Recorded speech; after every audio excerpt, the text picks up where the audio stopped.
Hello everyone, आज हम शुरू करने जा रहे हैं विज्ञान कक्षा 6 के लिए, जिसका आज हम अध्याय करेंगे 6, जिसका नाम है हमारे चारों ओर के परिवर्तन। तो चलिए शुरू करते हैं। हमारे चारों ओर के परिवर्तन। कल्पना कीजिए कि यदि आपको अपने चारों ओर किसी भी वस्तु में परिवर्तन करने की जादुई शक्ति अचानक मिल जाए, क्या यह एक बड़े मजे की बात नहीं होगी? बिल्कुल होगी।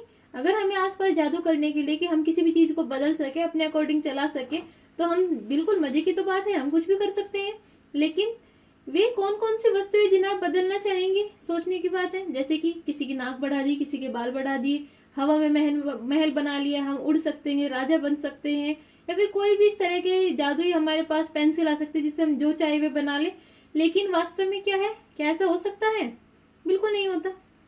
वास्तव में हमारे पास कोई जादुई शक्ति नहीं है, फिर भी हम अपने चारों ओर की कुछ वस्तुओं को बदल सकते हैं। शायद बहुत सी वस्तुओं को हम बदल सकते हैं। क्या आप कुछ ऐसी वस्तुओं की सूची बना सकते हैं जिन्हें आप बिना जादू के उपयोग किए बदल सकते हैं? जैसे कि एक गुब्बारा फुला रही है।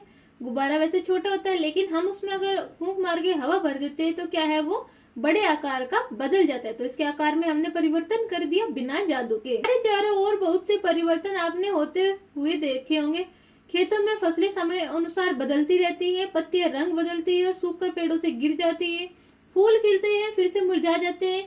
क्या कोई परिवर्तन आपके शरीर में भी होते हैं? आपके नाखून बढ़ते हैं, बाल बढ़ते हैं, आप बढ़कर लंबे हो जाते हैं। पहले छोटे बच्चे क्या होते हैं? छोटे होते हैं, लेकिन धीरे धीरे जैसे उनकी उम्र बढ़ती रहती है, बच्चे भी बढ़कर लंबे और मजबूत होते रहते हैं। इन सब के बढ़ने के साथ साथ आपका वजन भी बढ़ जाता है। क्या आपको पहले भी महसूस हुआ है कि आपके चारों ओर हर समय बहुत से परिवर्तन होते रहते हैं? तो ऐसा हमारे सबके साथ महसूस होता है कि जैसे छोटे बच्चों का बड़ा होना, फसलों का बड़ा होना, फूलों का खिलना, पक्षियों का चहचहाना, कभी मौसम का बदलना, ये क्या है? हमारे आसपास होने वाले कुछ सामान्य परिवर्तन है जो हम सभी देखते रहते हैं। क्या कुछ परिवर्तनों के साथ साथ कुछ परिवर्तनों को एक साथ समूह में रख सकते हैं? हाँ, जैसे कि एक प्रकार की मौसमी फसलें, मौसमी फूल को हम एक मौसम वाले समूह में रख सकते हैं। हम विभिन्न प्रकार के परिवर्तनों को समूह में कैसे रख सकते हैं? इनमें यदि कोई समानता मिलेगी तो वह हमारे लिए सहायक होगी। तो हम इनकी किसी एक समानता को देखेंगे और उसके अकॉर्डिंग उनके समूह बना देंगे, जैसे कि हमने चैप्टर नंबर 4 में देखा था। क्या सभी परिवर्तन सदैव उत्क्रमित किए जाते हैं? उत्क्रमित मतलब उत्पन्न किए जाते हैं, उनको करने के लिए कोई प्रक्रिया करनी पड़ती है। तो चलिए देखते हैं इसके लिए क्रियाकलाप नंबर 1। एक गुब्बारा लीजिए और उसे फुलाइए। सावधानी बरते कि यह फट न जाए, मतलब बहुत ज्यादा भी नहीं फुलाना है, नॉर्मली जैसे गुब्बारा फुलाते हैं ऐसे गुब्बारा फुलाना है। गुब्बारे का आकार एवं आकृति बदल गई। अब इसकी हवा निकाल दीजिए तो वापस क्या हो जाता है? छोटे साइज का हो जाता है। फिर आएगा हमारा क्रियाकलाप नंबर 2। एक कागज का टुकड़ा ले, उसे चित्र 6.2 की तरह, जैसे कि यहाँ पे नीचे दिए गए हैं, कागज का टुकड़ा मोड़कर हमें क्या बनाना है? खिलौने का हवाई जहाज। ये सब बच्चों ने बनाया होगा कभी ना कभी। एक कागज का टुकड़ा ले और उसे चित्र 6.2 के अनुसार मोड़े। इससे आपको कागज का टुकड़ा खिलौना हवाई जहाज में परिवर्तन हो गया। आपको इस हवाई जहाज को कुछ समय तक उड़ाने में बहुत मजा आएगा। यदि आप थक जाए तो पुनः कागज को सीधा कर सकते हैं। तो ये भी क्या है, जो परिवर्तन हम स्वयं कर सकते हैं। क्रियाकलाप नंबर 3। गुथे हुए आटे की लोई बनाइए। इसे रोटी बेलने की कोशिश कीजिए। शायद आप इसके आकार से खुश न हो तो इस रोटी को दोबारा लोई में परिवर्तित करना चाहिए। जैसे कि हमने रोटी बनाई, आटा लिया, आटा गूथा, आटे की हमने लोई बनाई, या फिर कहते हैं पेड़ी बनाई। पेड़ी को हमने या लोई को हमने इसके ऊपर रख लिया, बेलने के ऊपर इसको बेला। अगर हमारी रोटी अच्छी नहीं बनी, हम इसको वापस से मोड़ के फिर से लोई बना सकते हैं, वापस से बेल सकते हैं। तो क्या है, हम इसके आकार में बार बार परिवर्तन कर सकते हैं। अब आपने क्रियाकलाप 1, 2, 3 में जो 3 परिवर्तन देखे, इनके बारे में सोचिए। इनमें एक जैसी बात क्या है कि इनको हम परिवर्तित कर भी सकते हैं, वापस से अपने पहले आकार में भी ला सकते हैं। जैसे कि गुब्बारे को फुला सकते हैं, वापस से सिकोड़ सकते हैं। लोई बनाई, लोई को भी हम फैला सकते हैं, वापस से उसको लोई बना सकते हैं रोटी से। क्या ये संभव है कि गुब्बारा अपने पूर्व आकार और आमाप में वापस आ जाए? हाँ, संभव है। क्या कागज का आमाप पहले और हवाई जहाज के बनने के बाद समान रहता है? बिल्कुल, कागज का आकार वही सेम रहेगा।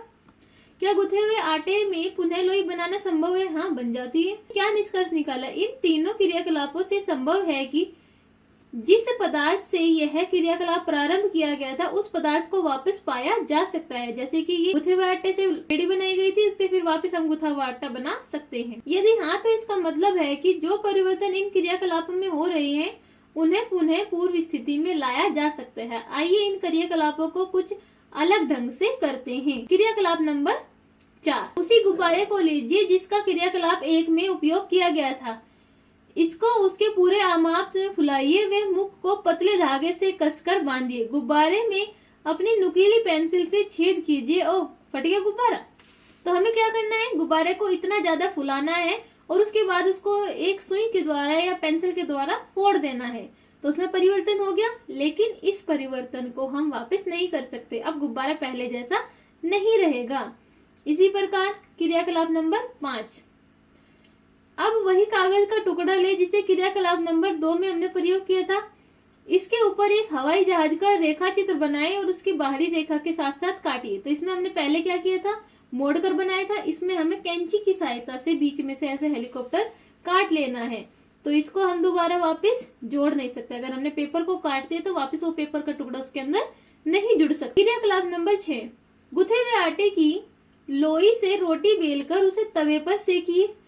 हमने पहले लोई बनाई थी, आटा बनाया था, उसको घुमा लिया था, बेल लिया था, तो उसको वापस हम बदल सकते थे। लेकिन जैसे ही हमने उसको सेक दिया, हम उसको वापस से उसका गुथा हुआ आटा नहीं बना सकते। आपसे यही 3 प्रश्न पूछे जाए जिनके उत्तर आपने क्रियाकलाप 3 के बाद दिए थे, तो इस बार उनके उत्तर क्या होंगे? हम सबके उत्तर बदल जाएगी कि इनको वापस अपने प्रारंभिक रूप में नहीं बदला जा सकता। आप पेंसिल और रबड़ का उपयोग करते हैं, इनके बार बार उपयोग करने से इनके आकार व आमाप परिवर्तित हो जाते हैं। हाँ, पेंसिल छोटी होते चले जाते हैं, रबड़ भी घिसती चली जाती है। क्या इस परिवर्तन को उलट सकते हैं? नहीं, इस परिवर्तन को हम बिल्कुल भी नहीं उलट सकते। आपने कुम्हार को एक चाक पर काम करते हुए देखा होगा, वह मिट्टी के ढेर को बर्तनों में बदल देता है। क्या यह परिवर्तन उत्क्रमित किया जा सकता है? हाँ, अगर मिट्टी का ढेर बर्तनों में बन गया, लेकिन अगर जब तक उसको पकाएगा नहीं तब तक वो मिट्टी से वापस मिट्टी के ढेर में बदल सकती है। लेकिन अगर उसको भट्टी में पका देते हैं तो उसके बाद ऐसा नहीं होता है, या फिर भट्टी में सेकने के बाद वापस से मिट्टी नहीं बनाई जाती। अब मिट्टी के बर्तन को भट्टी में सेकता है, क्या अब इस परिवर्तन को उत्क्रमित किया जा सकता है? नहीं, उत्क्रमित मतलब कि वापस से उसी अवस्था में लाना, तो नहीं किया जा सकता। सारणी नंबर 6.1 में नीचे दी गई है, कुछ सामान्य परिवर्तन दिए गए हैं। आपके विचार में उनमें से किन परिवर्तनों को उत्क्रमित किया जा सकते हैं? हमने देखा कि परिवर्तनों के वर्गीकरण का एक तरीका है यह देखा जाए कि क्या उन्हें उत्क्रमित किया जा सकता है। तो हमने 2 कैटेगरी बना ली उनकी, एक तो उत्क्रमित किए जाने वाले और एक नहीं। हाँ या नहीं बताना है हमें। कच्चे अंडे से उबला हुआ अंडा परिवर्तित कर देते हैं, लेकिन उबले हुए अंडे से हम कच्चा अंडा नहीं प्राप्त कर सकते। गाढ़े घोल से इडली बना दी, लेकिन इडली से वापस से गाढ़ा घोल नहीं बन सकता। गीले कपड़े से सूखे कपड़े को हम वापस से पानी भिगोकर गीले कपड़े बना सकते हैं। तो हाँ, ऊन के धागे से बुना हुआ स्वेटर, हाँ, इसको भी हम स्वेटर को अगर उधेड़ दे तो वापस से ऊन का धागा में प्राप्त हो जाता है। अनाज से बना गया आटा, एक बार आटा पीस जाएगा तो वापस अनाज के दाने हमें नहीं मिलेंगे। ठंडे दूध से गर्म दूध, ठंडा दूध अगर हम है उसको गर्म कर दिया तो वापस से गर्म दूध को भी ठंडा आसानी से किया जा सकता है। सीधी डोरी से कुंडलित डोरी, हाँ, और इसको भी सीधा वापस से आसानी से किया जा सकता है। कली से फूल, कली से एक बार फूल खिल गया तो वापस फूल से कली तो नहीं बनती है, सबको ही पता है। पनीर से दूध नहीं, पनीर से दूध नहीं, दूध से पनीर बनेगा, लेकिन पनीर से दूध नहीं बनेगा। गाय के गोबर से बायोगैस, हाँ, गाय के गोबर से बायोगैस तो बनती है, लेकिन बायोगैस से वापस गाय का गोबर नहीं बनेगा। खींचे रबड़ बैंड से सामान्य साइज का रबड़ बैंड, हाँ, ये तो बन जाएगा। रबड़ बैंड को हम खींच सकते हैं, उसको सामान्य साइज में भी ला सकते हैं। जमी हुई आइसक्रीम से पिघली हुई आइसक्रीम जमी हुई है, वो पिघल भी जाएगी, लेकिन वापस उसको फ्रीजर में रख दोगे तो वापस से वो जम जाएगी, पूर्व अवस्था में आ जाएगी। तो ये देख लिया हमने। अब आगे चलते हैं। क्या परिवर्तन करने के अन्य तरीके हो सकते हैं? ये तो सामान्य थे, अब देखते हैं अन्य। हम सभी ने मिट्टी को खोदने वाले औजारों को देखा होगा। क्या आपने इन औजारों में देखा है कि लोहे की फलक को कैसे एक लकड़ी के हत्थे पर जोड़ दिया जाता है? जैसे कि ये क्या है, फावड़ा है। फावड़े में हमने क्या है, लोहे का फलक है जिसको एक लकड़ी के हत्थे में जोड़ते हैं। ऐसे ही और सारे उपकरण है जिनको लकड़ी के हत्थे में जोड़ा जाता है। औजारों में लोहे की फलक के फलक में एक वलय होता है, लकड़ी के हत्थे को फंसा दिए जाते हैं। वलय मतलब कि एक जगह होती है जिसमें जैसे कि यहाँ पे ये वलय हो गया, इसमें यहाँ पर वलय हो गया, यहाँ पर हो गया, यहाँ पर हो गया, इसमें यहाँ पर, और इस तरह का एक छेद टाइप होता है जिसमें लकड़ी का हत्था फंसा होता है। साधारणतः इस वलय का माप लकड़ी के हत्थे के घेर से थोड़ा सा छोटा होता है ताकि जब लकड़ी का हत्था फंसाया जाए तो फिर उसमें टाइट होकर आसानी से फंस जाए। धातु है, धातु को गर्म करेंगे तो थोड़ी सी फैल जाती है, तो गर्म अवस्था में क्या करते हैं, लकड़ी का हत्था इसके अंदर फंसा देते हैं। जैसे ही ठंडा होता है तो वो आसानी से उसमें कस जाता है। इस प्रकार के परिवर्तन का उपयोग बैलगाड़ी के लकड़ी के पहिए पर लोहे की रिम को कसने के लिए भी किया जाता है, जैसे कि चित्र 6.7 में दर्शाया गया है। इस तरह से होता है। तो ऐसे ये थोड़ा सा छोटा बनाएंगे, फिर इसको गर्म करेंगे तो इसके ऊपर आसानी से कस जाएगा, क्योंकि अगर इसी के आकार का बनाएंगे तो कभी भी ढीला होकर यहाँ से निकल सकता है। तो गर्म करेंगे तो इस पर आसानी से चढ़ जाएगा। अब पहिए के किनारे के ऊपर ठंडा पानी डालते हैं जिससे रिम ठंडा हो जाता है तथा पहिए के ऊपर कस जाता है। जब हम जल को बर्तन में गर्म करते हैं तो वह कुछ समय के बाद उबलना शुरू हो जाता है। अगर हम इसे लगातार गर्म करते रहे तो जल की मात्रा बर्तन में घटने शुरू हो जाएगी, क्योंकि वो वाष्प बनकर उड़ जाता है, इसी वजह से वो कम होता चला जाता है। जल वाष्प में परिवर्तन हो रहा है। अध्याय 5 के क्रियाकलाप 7 में हमने देखा था कि जल वाष्प ठंडा करने पर द्रव जल में परिवर्तित हो जाता है, जिसको वो कही थी ना हमने, संघनन विधि कही थी। जैसे केतली के ऊपर हम केतली के अंदर से भाप निकल रही थी, उसको फिर हमने प्लेट के ऊपर बर्फ के टुकड़े रखकर उस पर हमने संघनित किया था। तो यही विधि है वाष्प को, जी की जल वाष्प परिवर्तित कहीं में हो जाती है, ठंडा करने पर वापस द्रव में बदल जाती है। हम सभी ने बर्फ को पिघलते हुए देखा है। गर्म करने पर बर्फ पिघलती है, यह किस में बदल जाती है, जल में वापस से बदल जाती है।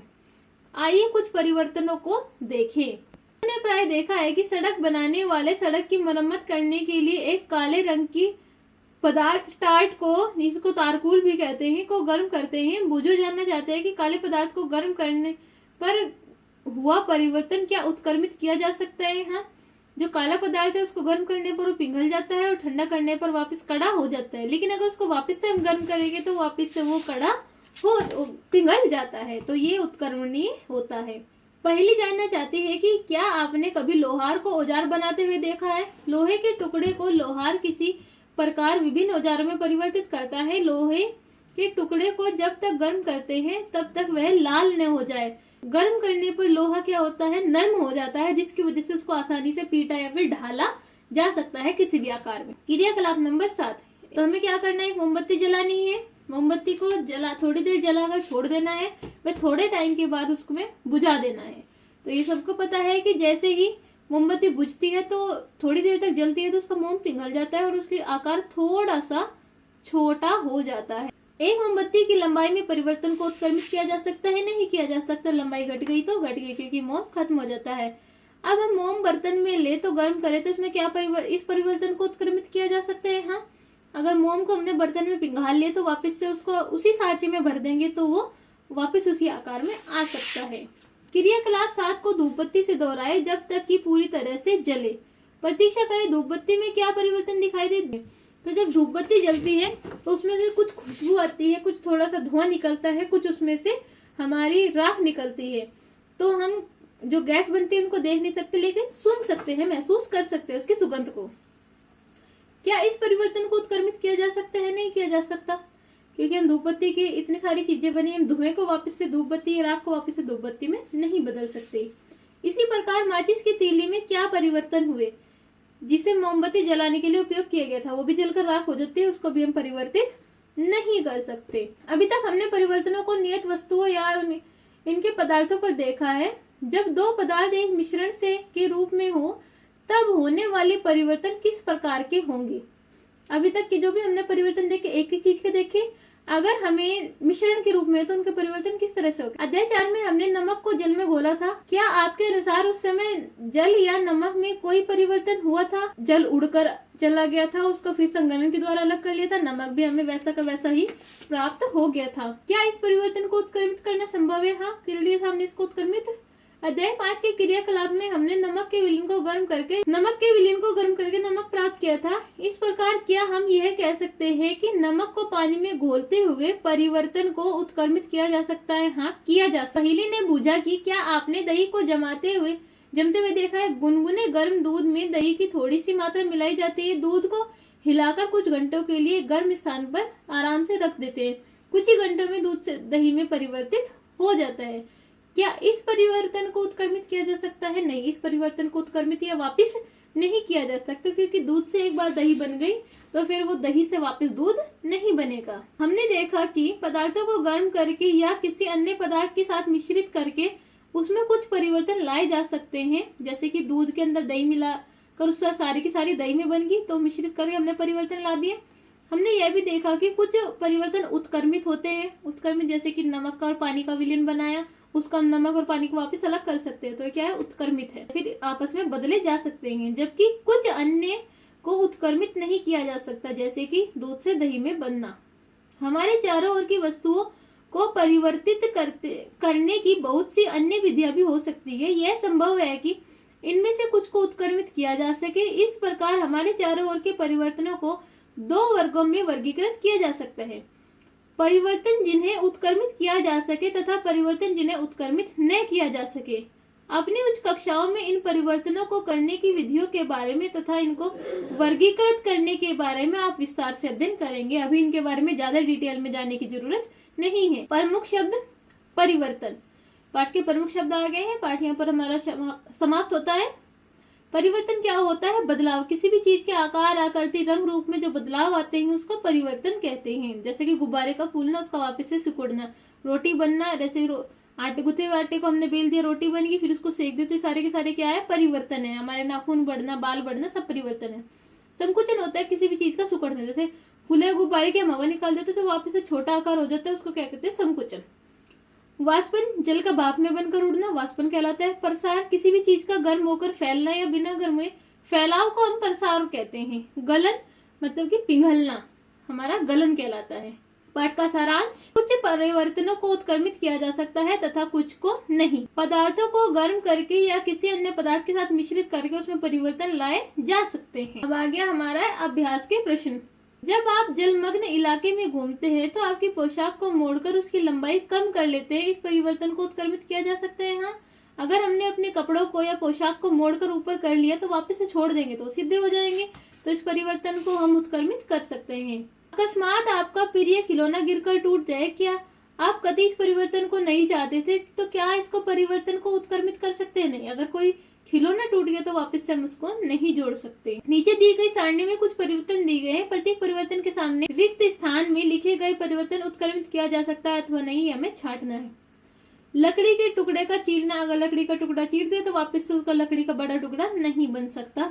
आइसक्रीम का पिघलना, पिघल गया वापस से जम जाएगी बिल्कुल। चीनी का जल में घुलना, चीनी अगर एक बार जल में घुल गई तो वापस से इसको प्राप्त किया जा सकता है जल को उड़ाकर। खाना पकाना, खाना पक गया तो वापस से उसका कच्चा खाना नहीं मिलेगा।